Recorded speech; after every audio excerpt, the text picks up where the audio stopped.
It was a certain evening. A solitary servant stood waiting for the rain to stop under the gate. That resembled the RASHOMON. There was no one else under the wide gate except for this man. Only here and there, on the large round pillars with peeled red lacquer, a single cricket perched. Considering that the RASHOMON was located on Suzaku Avenue, there might have been a few more women in straw hats or hooded cloaks, waiting for the rain outside the gate. However, apart from this man, there was no one else. The reason for this was that over the past 2 or 3 years, Kyoto had been plagued by various disasters such as earthquakes, whirlwinds, fires, and famines. As a result, the once bustling city of Kyoto had fallen into decline. According to historical records, people had smashed Buddhist statues and utensils, stripped off the gold and silver leaf from wood, and piled them up by the roadside to sell as firewood. Since the RASHOMON was part of this desolation, no one cared about its repair. Consequently, it became a dwelling place for foxes and thieves. Eventually, they even started bringing dead bodies to the gate and abandoning them there, following the custom of saying farewell to the deceased. As a result, people avoided the vicinity of the RASHOMON, fearing the stench. In contrast, crows began to gather from various places. During the day, these crows would fly in circles, crying out while tracing high arcs in the sky.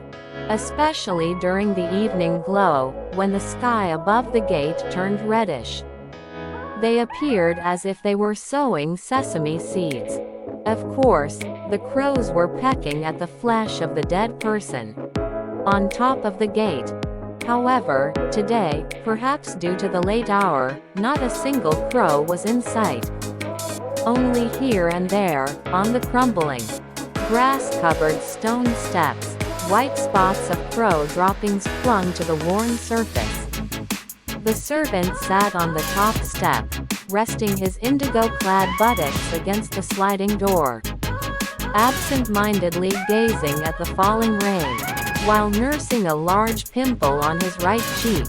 The author, Sakamuni, wrote, "The servant waited for the rain to stop." However, the servant didn't particularly care whether the rain stopped or not. Under normal circumstances, he would have naturally returned to his master's house. But a few days ago, his master had given him time off. As mentioned before, Kyoto was in a state of decline at that time.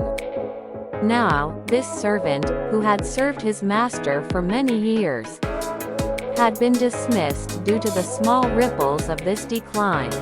Therefore, rather than saying, "The servant waited for the rain to stop," it would be more appropriate to say, "The servant, drenched by the rain, had nowhere to go and was at a loss." Moreover, the appearance of the sky today had significantly influenced the servant's sentimentalism during the Heian period. The rain that had started falling since the last hour showed no signs of stopping. So, the servant, desperate to somehow secure his livelihood for tomorrow, listened absent-mindedly to the sound of the rain falling on the Suzaku Avenue from the RASHOMON gate. The rain gathered momentum, sweeping through the RASHOMON gate from a distance. As dusk gradually lowered the sky, the gate's roof, which projected diagonally, supported heavy, dim clouds. When faced with an impossible situation, there was no choice but to choose a means. If he chose, he could either starve to death on the roadside, or be abandoned on top of this gate like a dog. So, the servant had finally arrived at this particular place, after repeatedly wandering down the same path. However, this, if he chose, remained an eternal if. Although the servant affirmed that he wouldn't choose a means, he lacked the courage to actively accept the subsequent possibility of becoming a thief. which was the only alternative.